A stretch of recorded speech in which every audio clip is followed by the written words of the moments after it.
Bonjour Rose. Bonjour Gilles, bonjour à toutes et à tous.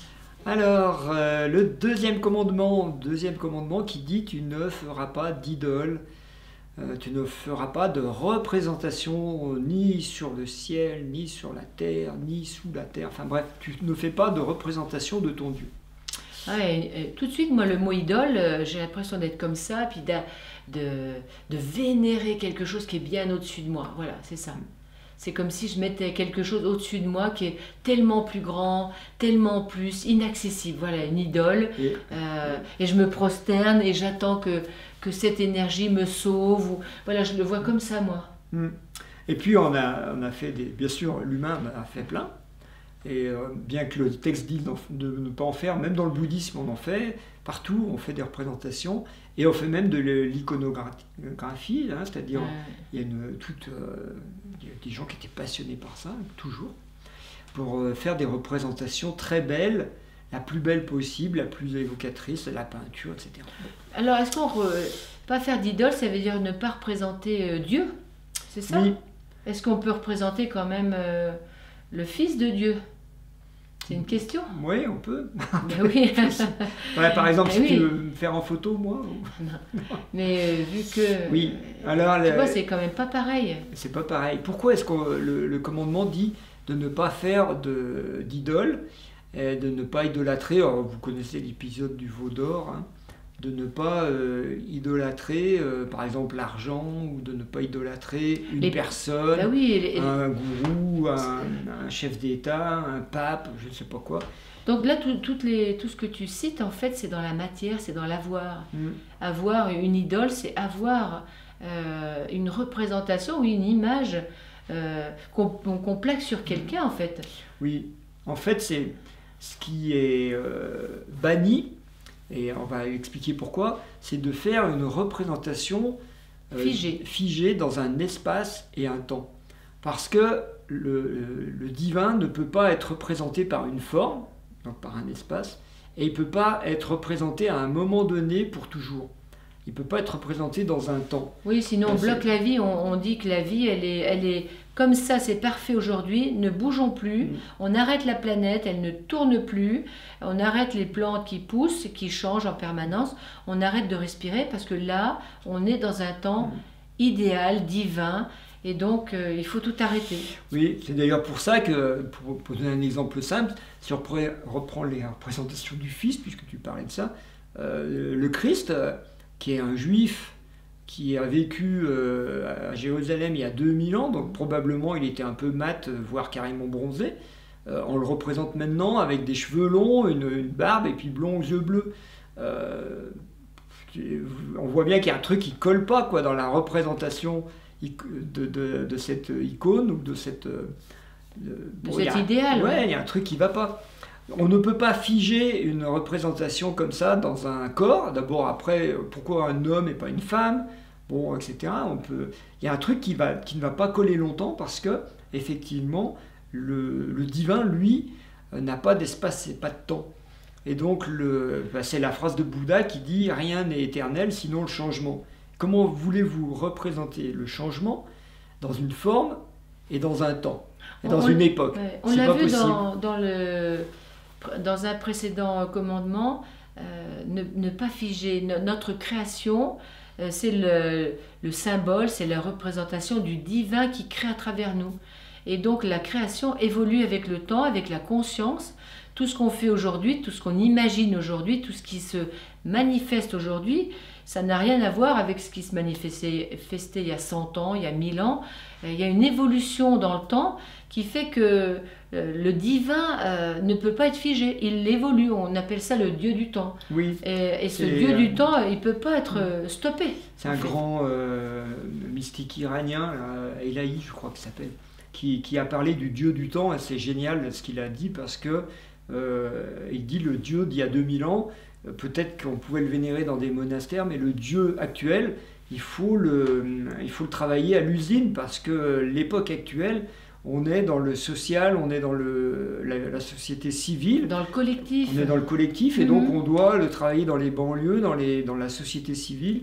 On a la religion doit aller dans ces endroits-là. Oui, oui, c'est comme si ça s'était vulgarisé. C'est-à-dire que tout le monde, avec l'éducation, tout le monde a accès à cette conscience-là qui fait que on a pris conscience justement que de jour en jour on évolue et que comme un arbre qui évolue, qui grandit, on ne peut pas arrêter la croissance d'un arbre, ou il meurt d'ailleurs, ou il meurt. Ce qui me fait sourire, c'est peut-être que le Dieu actuel est un Dieu laïque.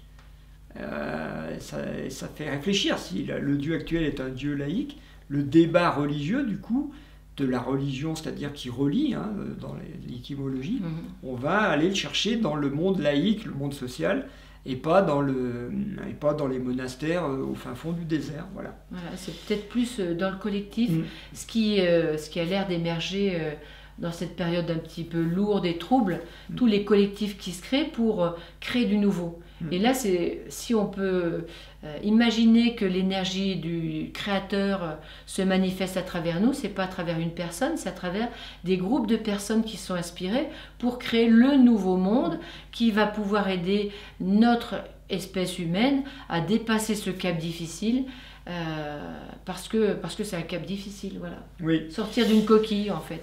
Donc l'idée de ne pas faire de représentation, elle est assez simple à comprendre d'un point de vue justement mystique, spirituel, c'est qu'on ne peut pas représenter quelque chose qui n'est pas représentable. Parce que c'est pas, on peut pas le figer. Si on le représente dans une forme, c'est ce que tu dis là, on va le figer. On dit le Christ c'est le Fils de Dieu, les femmes elles disent et nous alors, puis on voit 2000 ans après, les femmes elles ont quand même souffert de cette représentation d'un Dieu masculin. D'ailleurs, c'est toujours le Père, le Fils, le Saint-Esprit, il n'y a pas de féminin. Et il y a un truc qui ne colle pas. Si on enferme ça dans une image d'un occidental blond aux yeux bleus, ça ne correspond pas à tous les rouges, les jaunes et les noirs. Bon, tu sais ce qui me vient? En fait, il y a 5 éléments. 5 éléments sur la planète. Si on les met en boîte, pour dire c'est l'esprit du vent, il est dans la boîte, il n'y a plus de vent. Puisqu'il n'y a plus de déplacement. Si on met l'eau dans une boîte, il n'y a plus d'eau, puisqu'il n'y a plus de déplacement, il n'y a plus de vie. Et ça arrête les mouvements. Si on met donc l'air, l'eau, le feu dans une boîte, il s'éteint. Si on met toutes ces énergies de vie enfermées dans une icône, dire c'est ça, la représentation d'eux, eh bien c'est mort. On il y avait d'ailleurs une histoire assez... c'est une histoire d'Anthony de Mello qui avait écrit Quand la conscience s'éveille, qui travaillait beaucoup, il était jésuite je crois, il travaillait beaucoup dans les monastères en psychothérapie. Et il y avait une blague qui était géniale, qui disait, c'est un pécheur qui va voir le Seigneur, le Tout-Puissant, Dieu, puis qui lui dit, écoute, je suis très embêté parce que je voudrais rentrer dans les églises et personne ne veut que je rentre dans les églises parce qu'ils disent que je suis un pécheur et que je ne peux pas rentrer dans l'église. Et Dieu lui a répondu, tu sais, il va falloir que tu t'y fasses parce que même moi qui suis Dieu, ça fait longtemps qu'on ne me laisse plus rentrer dans les églises. Et c'est vraiment la blague qui dit, on a figé Dieu à une époque et on l'a enfermé dans une église, dans la maison de Dieu, et il n'en sort plus. Et en fait, lui, il est dehors, il attend en fait. Et donc, on pourrait dire, alors, suite à ce que tu dis, que toutes nos croyances, c'est quelque chose de mort où on enferme Dieu dans un espace et dans un temps et il n'y a plus d'évolution. Nos croyances nous figent et nous font radoter, mourir parce que le Dieu est mort dans cet espace-là. C'est fini. Comme il n'y a pas de nouveau, il n'y a pas de Dieu. Donc il n'y a pas de vie. Et je pense que c'est parce qu'on arrive à cette notion d'une spiritualité laïque qui est vraiment dans l'air du temps depuis les années 60, depuis le New Age. On est dans une spiritualité laïque qui se développe de plus en plus et on se rend compte que finalement, ça laisse émerger ce que nous on a mis à jour avec les 3 cadavres du taoïsme qui ont été décrits il y a 2000 ans aussi. Nous on a écrit ça, les 3 épreuves qui attendent l'humanité. Là on est vraiment sur des phénomènes psychiques qui nous habitent tous et on n'est plus sur des croyances, on est sur des phénomènes concrets qu'on peut vérifier, qu'on peut entendre dans nos têtes, qu'on peut voir dans les médias, qu'on peut entendre partout et qui se manifestent partout. On peut donc les conscientiser et du coup les traverser, les transformer, alors qu'on n'est plus obligé de passer par des dogmes, par des croyances, par des appartenances à des groupes, groupes sectaires, des sectes, c'est quelque chose, c'est des groupes qui croient avoir la vérité, par rapport aux autres. Donc ils se coupent, ils se sectent. Et la vérité étant évolutive, eh ben, ces groupes-là sont voués à disparaître puisque Dieu, entre guillemets, la vie, ne peut pas supporter d'être enfermé dans une boîte et dans une croyance limitante.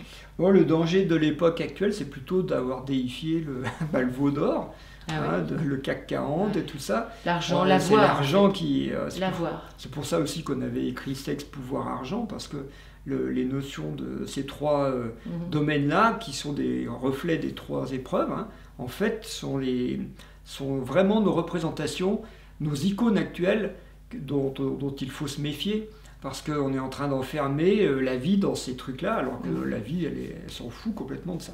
Ouais. En fait, quand tu dis ces trois énergies, je me dis sexe, pouvoir, argent.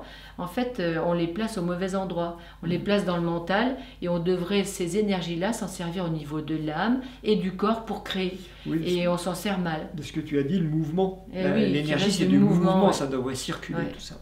Et pas mettre en banque. Allez. Bien, voilà, donc ne faites pas de représentation de votre Dieu, quel qu'il soit. Et il n'y a pas d'idéal, en fait c'est juste la vie jour après jour qui avance. Et donc peut-être que Dieu c'est tout ce qu'il y a autour. Oui, certainement. Admirer la beauté. Je te regarde, je te dis quand même, t'es belle comme un Dieu, puis voilà. Merci Gilles, merci. Et vous aussi, vous êtes beau, regardez-vous et puis aimez-vous justement, aimez ce qui est autour de vous, c'est votre reflet. Allez, on vous dit à bientôt. À bientôt, je vous embrasse.